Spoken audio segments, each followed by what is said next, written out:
Bienvenidos a un nuevo episodio de Creative Talkings by Marbet. Hoy tenemos con nosotros ni más ni menos que a Elvira Yangani Ose. Bienvenida, Elvira. Bien hallado. La nueva directora del MACBA. Bueno, nueva después de 3 años, no sé si se puede decir, pero vaya, yo me siento, como se dice, shiny and new, como decía Madonna. Ahí está, la primera mujer en 26 años de historia del MACBA, ¿no? Cuando te incorporaste. Sí, exactamente. De hecho, ahora será el año 30, el año que viene, y bueno, espero ser la primera de muchas. ¿Habrá festejos? Habrá muchos festejos, unos festejos de un año. Eso esperamos. Una buena legislatura, ¿no? ¿Vas a cumplir? Sí, también. Llegas tras un capítulo de una institución que encontramos en crisis, dispuesta a revolucionarla completamente, ¿no? Haciendo un museo más permeable y transgeneracional. Esto es algo que nos emociona muchísimo. Elvira Yangani Ose nació en Córdoba, cordobesa, hija de una familia proveniente de Guinea Ecuatorial. Sí. Se licenció en Historia del Arte por la UAB y complementó sus estudios con un diploma de estudios avanzados en Arquitectura, Historia y Teoría de la Arquitectura en la UPC. Además, cursó máster en Historia del Arte y Cultura Visual en Cornell, y donde fuiste estudiante de doctorado en el Departamento de Historia del Arte y Estudios Visuales. Madre mía. Y aquí estamos. De espíritu rebelde, a un nivel un poco más personal, amante de los retos. Sí. Solo hay que ver el retazo al que te has expuesto con el MACBA. Nos consta que ya has puesto algunos grandes retos sobre la mesa y sobre lo que estás trabajando. Y una frase tuya que nos inspira muchísimo es que no puede haber un único MACBA, tiene que haber tantos como corazones laten en él, ¿no? Ah. De ahí, Elvira, se nota que eres todo corazón. Tienes una trayectoria súper singular, muy singular. Eres una canaria afrodescendiente que llega a colaborar con las principales instituciones europeas de arte, como la Tate Modern, o ahora dirigiendo el MACBA. ¿Cuáles han sido esas claves que te han llevado a estar hoy donde estás y a continuar con tu carrera, Elvira? Bueno, eso es necesitamos como una copa, Por favor. un rato largo, no sé, muchas horas, y tampoco quiero aburrir a tus oyentes. No creo que les aburras. Pero lo que sí que es cierto es que, bueno, me ha hecho mucha ilusión que digas que soy canaria, porque yo me siento más canaria que cordobesa. ¿De qué isla? Que me perdonen los cordobeses. ¿De qué isla? De Gran Canaria. Bueno, por eso tengo este acento además, canarión. No lo habíamos notado, Y sobre todo, lo que me parece muy importante, y en ese sentido creo que ese recorrido que haces por mi vida tiene mucho también que ver, ¿no? El otro día lo pensaba cuando alguien también me preguntaba por mi infancia y por de qué manera, ¿no?, la vida que he tenido ha influido el tipo de trabajo que hago. Y es cierto que cuando vives entre dos culturas, como nos pasó a nosotros, que era la española y la ecuatoguineana, habían dos cosas muy singulares. Una, que tenías unos padres que en un momento dado fueron tan ambiciosos que quisieron irse de su seno familiar para empezar una aventura por sí mismos. Eso primero, ¿no? Los dos como estudiantes. Y la segunda era que además también tu hogar, ¿no?, ese lugar que reconocemos con 4 muros, de repente se abría y era muchísimo más amplio que las paredes de un salón, sino que pues cogían miles y miles de kilómetros hasta llegar a Guinea, desde ya fuese en San Fernando, en Chiclana, donde vivimos un tiempo, o en Córdoba, o en Gran Canaria, o en Tenerife, donde también vivimos, hasta, ¿no?, el litoral, ¿no?, de Guinea Ecuatorial, a la ciudad de Bata, a Moganda, ¿no?, donde estaban mis abuelos maternos, o a la zona de Río Muni, ¿no?, donde vivía mi familia paterna, ¿no? Entonces, eso ya te hace, yo creo, tener un carácter en el que tú tienes la sensación de que perteneces al mundo más allá de los límites con los que tú te enfrentas diariamente, ¿no? Que si el cole, la casa, ¿no?, la ciudad donde vives, ¿no? Y eso también te da una dimensión de la repercusión casi, ¿no?, en términos de reverberación de algo que uno puede hacer, ¿no? Hablábamos de todos esos viajes que han hecho romper como esas fronteras, esas grandes, las conversaciones que has ido encontrando son las que hacen que Elvira sea quien es hoy, ¿no? Sí, o sea que al final mi vida es la suma de conversaciones que he mantenido con mucha gente, seguramente conversaciones que he mantenido conmigo misma. Seguro. De hecho, hay una cosa súper bonita que descubrí el otro día, y era que encontré un cuaderno que yo había escrito y que de 1989, y ponía: querida Elvira, para que te conozcas mejor. No, ya tan... Y yo ya lo había escrito en su momento. Sí, con poemas y cosas que me decía. ¿Fue revelador o...? Sí, o sea, me reconozco a esa niña también, esa parte de mí que era una adolescente muy inquieta, súper romántica.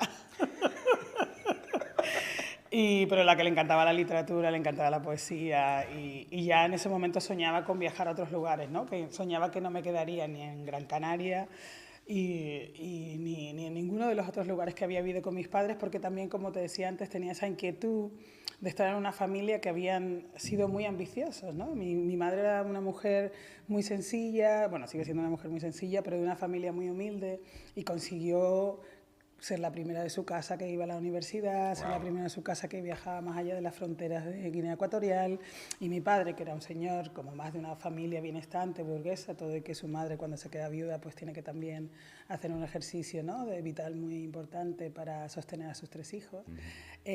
También era un tipo, ¿no?, con mucha ambición. Digo era porque él sí que murió, mi madre sigue viva. Ambición, ¿no? Multiculturalidad, supongo que son rasgos que identifican qué visión tienes tú también, incluso del mundo del arte, ¿no? Bueno, a mí más que la ambición, yo creo que yo lo que tengo es determinación. En el sentido que creo que ambición, como dirían los ingleses, has a bad name. Que no creo que, o sea, el problema yo le veo cuando ambicionas algo no necesariamente tiene por qué ser malo. Yo creo que la determinación para mí es más importante, que es lo que te lleva a ese lugar, ¿no? El imaginarnos en una posición distinta a la que estamos ahora, el imaginarnos un mundo mejor del que vivimos ahora, el imaginarnos una realidad más positiva de la que a lo mejor podemos estar viviendo en estos momentos, no es una cosa mala de por sí, ¿no? Lo que creo que es importante, y no dice nada, o sea, tú puedes imaginar, por supuesto, ¿no?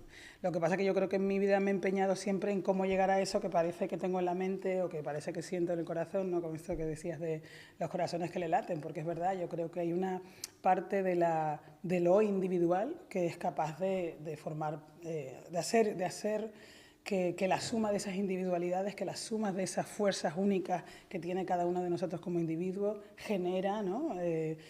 Pues yo qué sé, en el caso, por ejemplo, de una estructura de ciudad en un lugar africano como, por ejemplo, puede ser Accra o Kumasi o en Dakar, ¿no?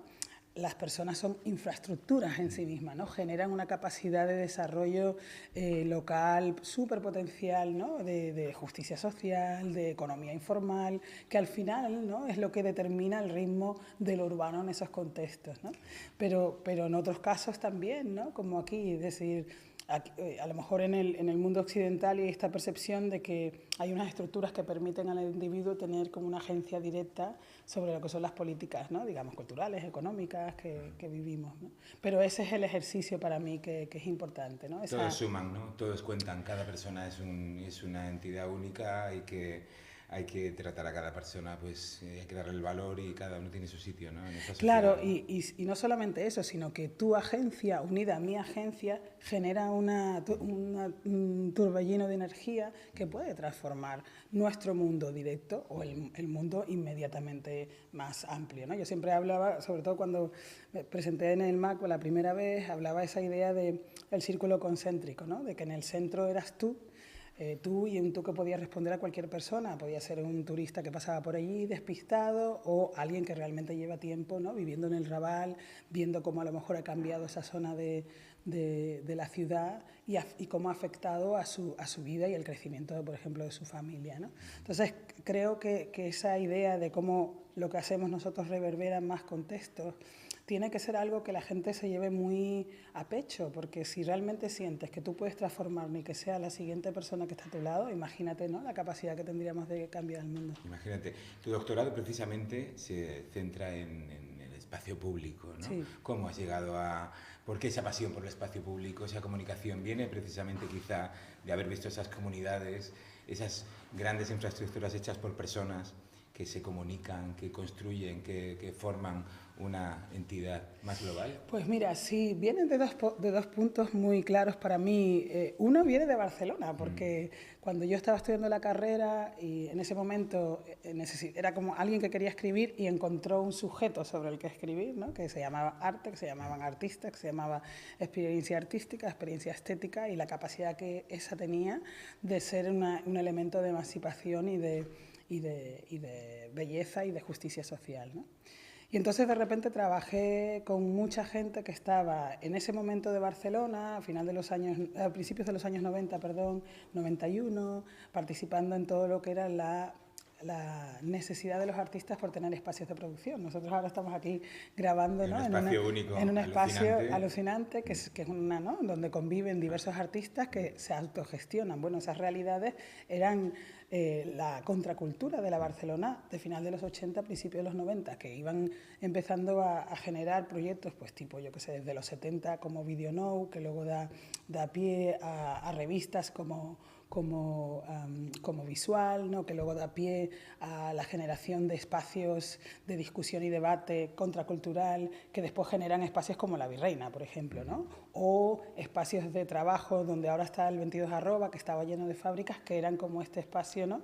Centros autogestionados para artistas, escritores, actores, ¿no? Otro tipo de agentes culturales, que luego, en algunos casos, como la Orquesta del Caos o OVNI, pasaron a formar parte del CSB. Había una demanda en Barcelona en ese momento de participación digamos, de las administraciones públicas en la generación de espacios para la creación, ¿no? Para el desarrollo artístico, para la investigación artística, pero sobre todo para la producción, para la necesidad de crear algo sin la presión del mercado detrás o sin la presión de la visibilidad de eso, ¿no? Y en esa energía que se creaba con esos agentes se escondía la magia de una Barcelona que yo conocí en ese momento y que creo que todos de alguna manera se volcaron en ella también, ¿no? Que era la Barcelona que llevó a las Olimpiadas desde la proclamación en el 86 y antes, ¿no? Y todos esos productos del que el MACBA también es parte son también este ejercicio de agencia, ¿no? Y por otro lado también está lo que dices tú, que es el gesto, ¿no? de estar en lugares africanos, ¿no? En ciudades en las que tú sientes que lo que mueve el mundo en ese específico espacio es la capacidad agente que tiene cada individuo, pero también la suma de individuos conscientes de su individualidad dentro de un grupo por una transformación social mayor, ¿no? Esto viene también después pues yo qué sé, seguramente muchas decepciones después de las independencias, después de muchos proyectos, algunos más fructuosos que otros fallidos, ¿no? de impulso postcolonial, decolonial, e incluso iniciativas neocoloniales que han ido a ensombrecer algunas de esas historias. Qué bueno. Nosotros, fíjate, desde la agencia ahí, nosotros como agencia también somos un ente. Somos una pequeña comunidad creativa, somos una pequeña comunidad que constantemente está desarrollando proyectos, iniciativas y realmente aplicamos mucho el pensamiento artístico. Tenemos un director creativo que es Arcadi Poc, que tú conoces, que sí. Realmente... Pensaba ahora en él cuando veía estas imágenes. Arcadi, de hecho, descubrió a Slinda Font y bueno, ha sido plataforma también de algunos artistas hoy muy reconocidos a nivel internacional. Y utilizamos el arte como storytelling, como parte del proceso creativo para ayudar a las empresas a que comuniquen mejor, a que generen más cultura corporativa. Es lo que llamamos la economía naranja. Y nos parece súper interesante que las empresas empiecen a hablar de economía naranja. Y aquí es donde creo que hay un poco de interés, hay un foco de interés que es... hablamos del MACBA como una institución pública, sin embargo es interesante, es importante y es vital que las empresas, que la financiación privada entre a formar parte también de... Absolutamente. Con mecenazgo, con patrocinios, etcétera. Cómo estas empresas ya no solo les interesa poner dinero, les interesa participar. Nos gustaría saber tu visión desde el punto de vista de cómo las empresas pueden utilizar el arte como herramienta para generar cultura corporativa, para generar valor y que dentro de esa política de sostenibilidad que tienen las empresas, pues el arte sea un valor más, como el impacto medioambiental, como el impacto en territorio o como la gestión de sus propias compañías, ¿no? Bueno, claro, y la sostenibilidad humana, ¿no? Es decir, Correcto. La sostenibilidad, o sea, como la sostenibilidad de la organización sólida. Mira, hay una cosa muy importante a recordar aquí, quizás que a lo mejor la gente no sepa, ¿no? El MACBA, de hecho, tiene una constitución muy peculiar porque es un consorcio generado a través de las administraciones públicas, pero también con el sector privado, que era el representante de la sociedad civil. Se funda la Fundación MACBA a final de los 80 y en el 95 se inaugura, ¿no? Hace 30 años casi, se inaugura el 28 de noviembre el edificio del museo y se firma en ese momento lo que se llamó el impacto cultural, ¿no? Que en ese momento era una situación como muy importante, que utiliza un modelo muy similar al de las Olimpiadas, en el que ¿no? Iniciativa privada y pública van de la mano, sobre todo en el caso de la Fundación MACBA para adquirir obras para la colección, que en ese momento cuando se abre el museo, como sabes, no existía, ¿no? Después se unen, por supuesto, la colección que tiene el ayuntamiento, que la deposita en el museo, la colección de la Generalitat, que la deposita en el museo, un programa muy importante de apoyo también que se hace en términos ordinarios desde el Ministerio de Cultura del Estado español, y luego también pues todo lo que ha sido como, ¿no? Toda la compensación de trabajo que se ha hecho alrededor de la colección nacional en el contexto catalán, ¿no? Por parte de la Generalitat sobre todo. Pero respondiendo a tu pregunta, ¿no? Y entendiendo que ese es un esquema básico para nosotros, hay una cosa muy importante que es, por un lado, ¿no? El apoyo que se le ha delegado siempre a la propia fundación, ¿no? Como aportadora dentro de su misión, ¿no? De lo que es digamos, una parte de apoyo a la adquisición de la colección, que ahora casi en una gran parte, aparte de donaciones que también recibimos, es gran parte de la Generalitat también, ¿no? O están al menos a la par de todo lo que se ha coleccionado, sobre todo internacionalmente, que ahí es donde la institución ha apoyado. Pero lo que sí que me parecía interesante de lo que dices, teniendo en cuenta este esquema, es que el museo, y sobre todo en el siglo XXI, es necesariamente el centro de una atención que tiene que ver con la capacidad de dotar a los artistas de la posibilidad de generar una obra sin una presión sobre el producto o resultado final de su práctica, ¿no? La experiencia estética, ¿no? Incluso la idea de errar como creador, ¿no? Tienes que tener esa posibilidad. Y la posibilidad de un mercado del arte, ¿no? Que pone otros valores en juego, que a veces tiene la inmediatez o alguna necesidad que es quizá más allá del deseo del propio artista para generar la obra. Donde yo veo aquí que es una clave entender, ¿no? que somos centro neurálgico de una tensión entre ese mundo de lo imaginario, ese mundo de la fascinación, ese mundo que lucha también por la belleza, que se inspira de la belleza para cambiar, ¿no? a los individuos, ese mundo que al final también hace una reflexión sobre de qué manera empoderar a los individuos con los que se encuentran, ¿no?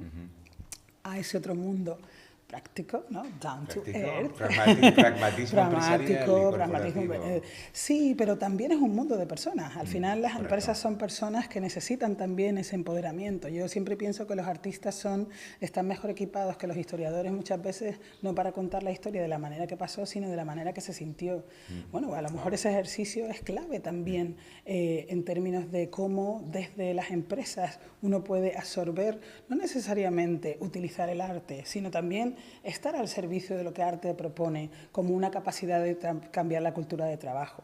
Después hay algo muy claro, o sea, yo creo que además hace falta en España que muchos agentes lo tienen muy claro. Por ejemplo, el otro día hablaba con gente de mecenazgo de Caixa Forum, ¿no? Y hablaban de la necesidad de crear, que yo también lo comentaba, ¿no? Un glosario para que todos entendamos qué significa ser filántropo en estos tiempos, ¿no? Y qué supone, como dicen los ingleses, give back, ¿no? A la sociedad, aspectos de los que tú retienes por el tipo de proyección económica que haces a nivel de tu empresa. Yo creo que es muy importante que todos hablemos el mismo lenguaje y que todos entendamos que cuando uno apoya a una institución, como por ejemplo el MACBA, no estás apoyando solamente la formulación de esa institución, estás apoyando, por ejemplo, a que la colección del MACBA se vea en centros más pequeños, en las periferias de otras ciudades, en la provincia o en la región de Cataluña o en el Estado español, ¿no? Estás apoyando, por ejemplo, que jóvenes creadores puedan impulsar un proyecto que tenga como base, por ejemplo, el investigar, ¿no? Pero además también estás apoyando ideas que van a cambiar el mundo, ¿no? Yo creo que a mí me dicen, no, sí, pero ¿cuál es el detalle concreto? Digo, sí, el detalle concreto puede ser el resultado de una obra, pero también está la historia, ¿no? Cuando yo trabajaba en Tate Modern, nos decían, lo que tú cuentas, la gente quiere ser parte de una historia y tú puedes contar a la gente que tus valores y los suyos conectan en el desarrollo de esa historia. Una de las cosas que yo quiero impulsar desde el museo, por ejemplo, es el Consejo de Jóvenes, ¿no? Y tener a gente de 16 a 21 años, que es una generación importantísima, con un imaginario importantísimo, ¿no? De quiénes quieren ser ellos en el futuro y de qué manera esa realidad puede afectar a las decisiones que tomamos en el museo. No serán parte de una estructura que dentro de los estatutos dice que tiene que ser el Consejo General y la Comisión Delegada del museo, que se reúnen y se rigen, pero sí estará más cerca de lo que es el gabinete de dirección, de lo que es la directiva del museo, la directiva de áreas, y nos permitirá entender, ¿no?, la capacidad que tienen los jóvenes también de ver el arte diferente y cuáles son sus necesidades en este mundo de inmediateza, en este mundo, ¿no?, mundo de tecnología, ¿no? De tecnología, por supuesto. Y vemos que también el MACBA ha hecho mucho hincapié en poner la tecnología también en sus exposiciones, ¿no? Hemos visto una presencia muy potente de la tecnología, y también es algo que me gustaría preguntarte como experta en arte, como experta en hacer vivir el arte a la población, a los jóvenes. Ahí se nota mucho esa mano femenina, esa mano de cariño y esa mano disruptiva y retadora que tiene Elvira, ¿no? Yo creo que es algo que no habíamos visto en el MACBA antes. El MACBA yo la recuerdo como una institución sólida, una institución poco permeable, ¿no? Y veo que abrirla a los jóvenes, que son el futuro de esta generación y que son la voz que va a crear el futuro, son jóvenes que están muy preparados, tienen que tener también su representación, y la tecnología es su discurso, es su lenguaje, y la inteligencia artificial también creo que es parte de esta generación tan disruptora. ¿Cómo vemos esa inteligencia artificial y cómo vemos también las experiencias inmersivas, Elvira? Ahora parece que todo es IA e inmersivo. No me gustaría disfrutar el arte solo en ese aspecto, pero parece que vamos abocados a vivir el arte solo desde la tecnología. ¿Crees que realmente es una tendencia? ¿Crees que seguiremos viviendo el arte de la forma que lo hemos vivido siempre, o que realmente va a haber un cambio por esta generación que viene dándolo todo con esa fuerza, ¿no? Mira, yo solo te digo una cosa, la rueda, ¿cuándo se inventó la rueda? Seguimos usando la rueda. Seguimos rodando. No, hay dos cosas que me parecen interesantísimas aquí que has dicho, ¿no? Aparte de todo lo que estamos hablando.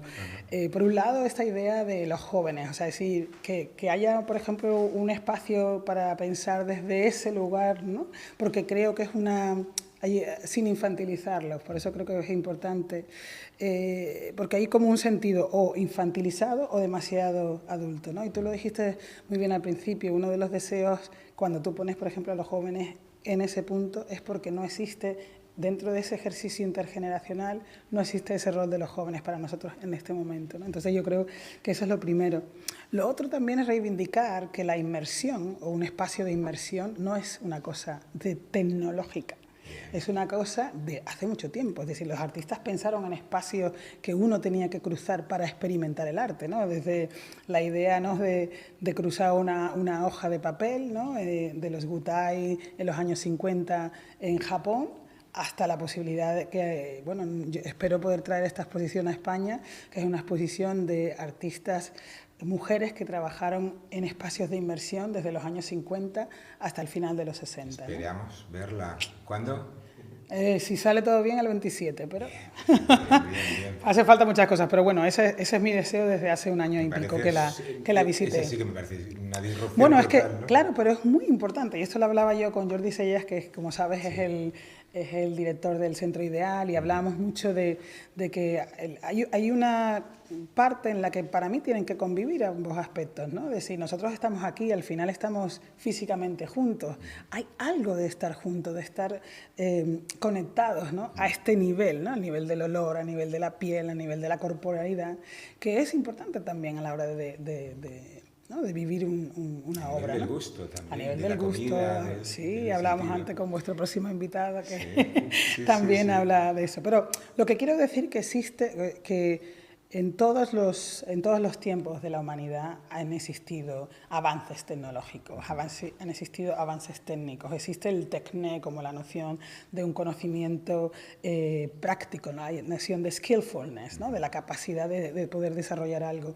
Yo creo que eso no se tiene que perder en relación o esa avanzadilla no se tiene que perder en relación no solamente a cómo a cómo mejoramos, por ejemplo, nosotros nuestra estructura digital, tanto interna como externa, sigue avanzando al tiempo que lo hace en otras industrias, pero a la vez también nosotros coleccionamos obra de arte que tiene la digitalización como base o como lenguaje sobre el que se desarrolla, igual que tenemos obras plásticas, o igual que tenemos obras en papel, igual que tenemos, ¿no?, espacios escultóricos o instalaciones más inmersiones. Efectivamente. Una disciplina más que tiene que convivir con el resto de disciplinas analógicas, físicas, táctiles, sensoriales, ¿no? Al final. No, y ahora que dices lo de analógica, he pensado una cosa que también es muy importante en términos de interés generacionales, que es a quién deja fuera la brecha digital. Correcto. Y nosotros, si somos un espacio, ¿no?, público, ¿cómo tenemos que hacerlo para que nada de eso se pierda? Es decir, para que no dejar a nadie atrás en ese recorrido. Ni los jóvenes ni los seniors. Ni los seniors, ni la gente que, entre comillas, es,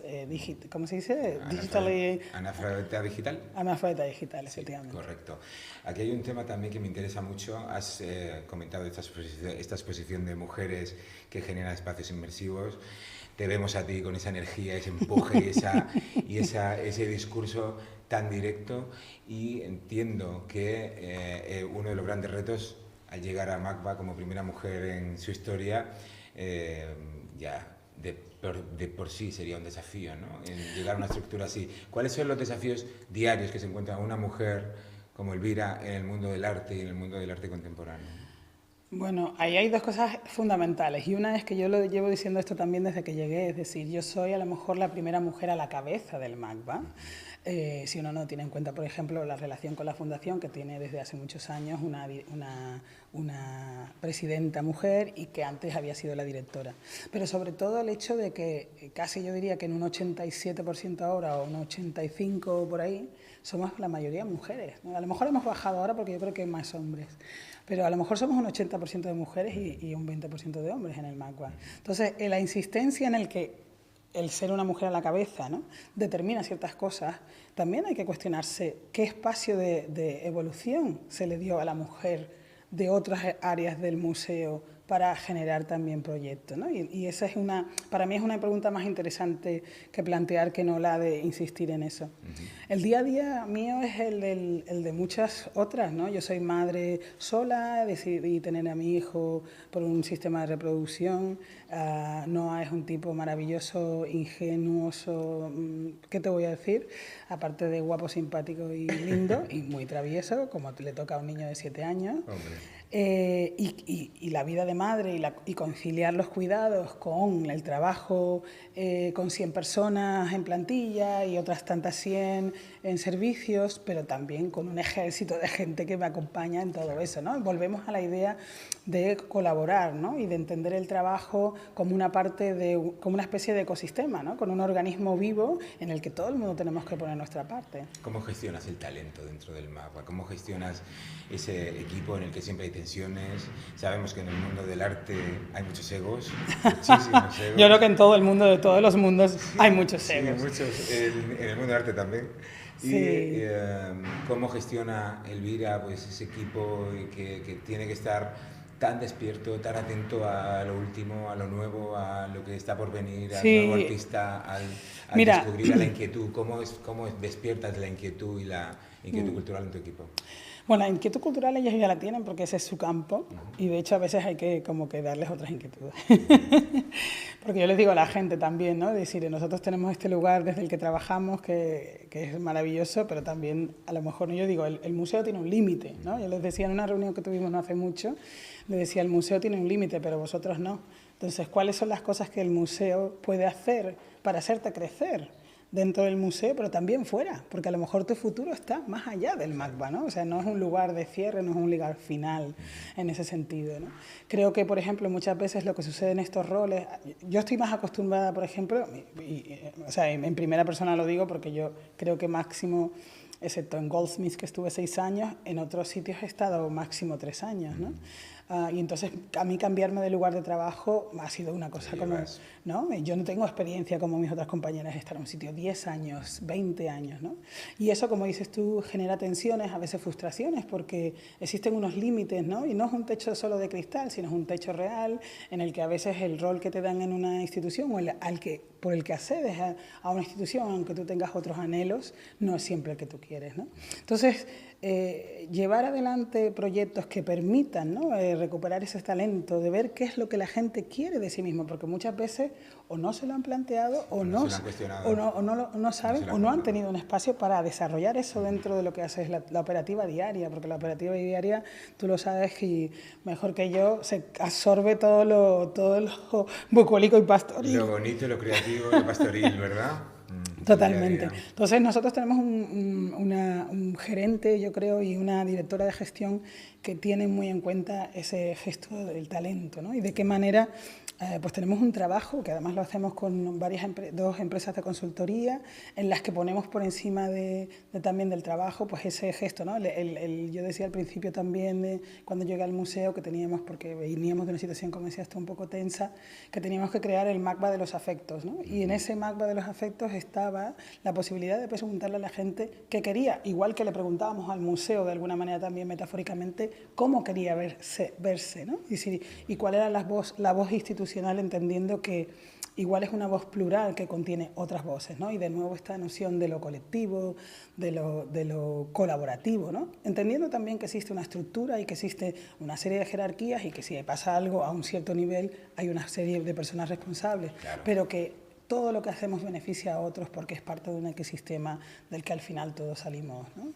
Volvemos a lo que hablábamos muy al principio, ¿no? Esa comunidad. Sois esa pequeña ciudad en la que todos suman, en la que todos cuentan. Es importante, las jerarquías ya sabemos que son jerarquías de tomas de decisiones, de responsabilidades, pero al final creo que hay que escuchar a todo el mundo, ¿no? Nosotros apostamos también por una organización horizontal en la que todo el mundo transversalidad, ¿no? Interventalidad. Y creemos también que cuando tú escuchas a tu equipo, tu cliente también, o tu cliente en tu caso, que es el ciudadano, que es la empresa o que es las instituciones, también va a sentirse con capacidad de decidir, con capacidad de hablar, de comunicarse directamente con la institución, ¿no? Cuando creemos que todo esto se traspasa cuando la empresa o la institución apoya a su equipo y gestiona el talento de una manera positiva y da a todo el mundo su sitio y ayuda a que haya emprendedores dentro de las empresas.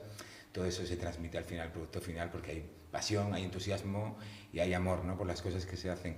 Hemos hablado de emoción, hemos hablado de pasión, hemos hablado de ciudades, de comunidades. ¿Cómo ves el futuro para mí? Una más específica y otra más genérica. El futuro del MACBA.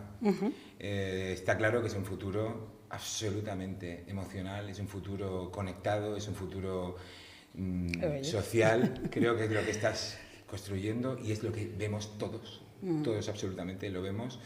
Yo soy barcelonés, amante de Barcelona. Creo que como tú, tengo la sensación de que tú eres bastante amante de Barcelona. Soy muy amante de Barcelona. Creo que ahí estamos. Hasta un punto sí, que no se puede meter.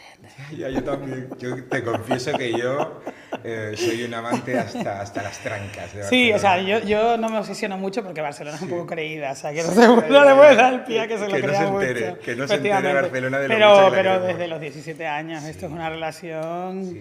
Sí, yo desde el primer día que pise Barcelona... yo no sabía que tú eras de aquí. Yo soy de Cartagena, Murcia. Imagínate, fantástico. Imagínate, yo llegué aquí con una maleta, yo no conocía a nadie. Bueno, ahí nos parecemos. Y me enamoré completamente de una ciudad que hasta hoy me tiene absolutamente enamorado y que veo que es una ciudad que crece, que evoluciona, con un manifesta a la vez que un America's Cup, con exposiciones constantes, con la música que nos sale por los poros, con el arte, que es la arquitectura que nos sale por los poros, y tú como historiadora de arte, de arquitectura, imagino que estás en la ciudad más que adecuada. ¿Cuál es el futuro del MACBA? ¿Cuál es el futuro del arte contemporáneo para Elvira? Mira, el futuro del MACBA es, creo yo, ser una clave en un gesto interdependiente, ¿no?, de las relaciones por las que un trabajador de la cultura, y digo trabajador de la cultura en el que incorporo artistas, críticos, gestores, ¿no?, es decir, gente que está dedicada a que al final tú y yo disfrutemos, ¿no?, de un espacio de relación cultural, artística, estética, ¿no? O sea, hay una cosa que me gustaría reivindicar a mí por encima casi de los grandes eventos, es lo cotidiano, el día a día, la cultura y la contracultura de la calle también, ¿no? De ver la cultura en esos lugares donde la gente está, no necesariamente solo en los grandes equipamientos, pero nosotros tenemos una obligación y una responsabilidad, más que una autoría, de generar una cultura que va ¿no? que interpele a todo el mundo. Tenemos que ser, y yo espero que el MACBA lo sea, radicalmente públicos. Y con esto quiero decir que ya en nuestra misión está el hecho de ofrecer un servicio público, que significa pues, mostrar exposiciones, mostrar programas que ayuden a los niños en educación, a los mayores, a gente con a lo mejor alguna discapacidad neurodivergente, a entender lo que es el arte, a vivir la experiencia artística, a poder vivirla en las condiciones en las que están, ¿no? Más allá de, o sin importar su procedencia, su edad, su raza, su condición económica, su condición social. Ese es el futuro del museo, seguir siendo un espacio público en la que los poderes, tanto públicos como privados, contribuyan a la relación de ese lugar en el que no solamente tienes que ofrecer lo que ya ofreces como misión, sino algo más. Una cosa que tú decías antes de que me parece súper importante, es que es el escuchar, es la consecuencia de esa escucha. ¿Qué supone escuchar a la gente lo que ellos quieren? ¿De qué manera puedes o no puedes llevar ese diálogo y ese diálogo tensionado? ¿Qué hacer con él? Claro, al espacio. O sea, yo creo que una de las cosas más importantes no es solamente escuchar, sino, como dice, escuchar activamente, que significa responder. Correcto. Hay que responder a esa escucha y hay que hacerlo. Y para mí ese es el futuro del MACBA en un espacio que es sí de la ciudad y sí interrelacionado con la ciudad, pero también es un MACBA internacional que está y vuelve a tener un lugar de preeminencia en términos de lo que hacemos como exhibition making, ¿no? Como la forma de hacer y producir cultura y conocimiento a través del ejercicio de lo expositivo, de lo proyectual, de programas de investigación, ¿no? Y de programas también de profesionalización. Yo siempre les digo a mis compañeras, todo es museo, ¿no? No hay una división entre una estructura física o conceptual, no hay una división entre la estructura administrativa y los contenidos, no hay una división entre la gente que hace exposiciones de arte y los que ayudan a conservarlas, a limpiarlas, a mantenerlas seguras, a registrarlas, ¿no? Todo eso es parte de ese museo que viene y que va a ser un museo, como tú dices, revolucionario en el sentido, o yo diría radical en el sentido que va a las raíces, ¿no? De lo que suponen esas relaciones, pero también porque las redefine, ¿no? Y hay un carácter que es del MACBA desde el primer día, que es tener la capacidad de la autodefinición, que eso es lo que te permite también la contemporaneidad, ¿no? Y ese es el futuro del MACBA. Y el del arte contemporáneo es estar al servicio de la gente, desde la noción de, ¿no? de lo puro. El otro día le decía a una chica que me preguntaba, no, pero es que tú defiendes que hay arte político, no sé cómo lo explicó. Yo le dije, bueno, pero yo creía que el arte no tenía que ser necesariamente activista o político. Yo le decía, yo tampoco creo que lo tenga que ser, pero sí que la belleza es política. Y todo lo que nosotros hacemos, el acceder a la belleza es una cuestión política. ¿Quién accede a la belleza? Es una cuestión política, ¿no? Entonces quiero decir que no hay nada que aparte nosotros somos ciudadanos de las polis, nosotros que nos gusta la ciudad, Barcelona es una polis, somos políticos, ¿no? Entonces realmente es ese gesto de vivir consciente de tu capacidad, de tus privilegios y de tus limitaciones y de nuevo utilizar el arte como ese lugar, ¿no? de emancipación, pero también visual. Tú ves cosas en el arte que a lo mejor no ves en otros sitios, ¿no? Tú te enfrentas en el arte a cosas, por ejemplo, yo no sé con quién lo hablaba, que hablábamos de cómo una obra te puede transformar, una visita a un museo te puede transformar, como lo hace una canción, como lo hace una obra de teatro, aunque tú no lo sepas y la respuesta esté en años más adelante. Y yo creo que el arte tiene que seguir siendo algo que tiene un impacto en lo social, que tiene un impacto en lo cultural, que tiene un impacto en la cultura de trabajo, que tiene un impacto en la manera que respiramos, que caminamos, porque lo tiene. Lo tiene, absolutamente. Y en la manera que caminas y en la manera que respiras, ¿cómo haces para cuidarte? ¿Qué haces dentro de esa vida institucional, artística? ¡Ay, me cuido fatal! De madre, pues... ¿Qué mal te cuidas? Me cuido fatal. No te debes cuidar tan mal porque la sonrisa, el brillo de los ojos no dice lo contrario. Bueno, ¿no? a ver, yo soy una mujer muy feliz. Tengo lo que necesito, ¿no? You can always get what you want, but if you wait some time, you get what you need. I have what I need. Y para mí eso es muy importante. Ser feliz es muy importante. Hay muchas situaciones en la vida que te van a hacer sentir que te la quitan la felicidad, pero la felicidad es tuya para cogerla. Totalmente. La puedes guardar un ratito porque no te sientes con el rollo de ir con la sonrisa puesta todo el día, pero no pasa nada. Pero Eso no casi, quiere decir pero casi. que te la quiten. Yo me cuido mal. Lo que sí hago es querer mucho a los míos. Soy muy cercana a mis amigos, a mi familia. Lo he hecho siempre, aunque viviese a millones de kilómetros, y una amiga mía siempre se sorprende porque dice, pero si tú eres una añorada de la vida, ¿cómo has podido vivir tantos años lejos de tu gente? Y yo creo que porque tenía la necesidad siempre de correr, ¿no? De vivir otras cosas, pero con la sensación de que iba siempre a volver a una casa, siempre tenía una casa de volver, ¿no? Yo siempre decía, cuando me preguntaba dónde eres, yo siempre decía, irónicamente, pero también de verdad, que era de la barriga de mi madre, porque era de tantos sitios, pero era también porque era lo único que reconocía como hogar, ¿no? Y en ese momento era mi madre y mis hermanos, y ahora es mi madre y mis hermanos, pero sobre todo Noah, ¿no? Que es mi hijo. Qué bueno, qué bueno. Hemos hablado también de familia, coincidimos mucho como emigrantes, ¿no? Sí. Como eternos emigrantes, ¿no? Que al final terminas en una ciudad que eliges como tuya, Sí. en la que plantas tus raíces. Desde luego tú estás dejando un sello en Barcelona que será recordado Gracias. para toda la vida. Creo que ha sido un antes y un después y una de las instituciones que más orgullo nos trae a la ciudad. Qué bien, qué bien. Y, No, me encanta escucharte decir eso. Esperamos verte muchísimo tiempo apostando por esa disrupción en comunicación, por cómo te relacionas con todos los estamentos, con las personas, con las empresas.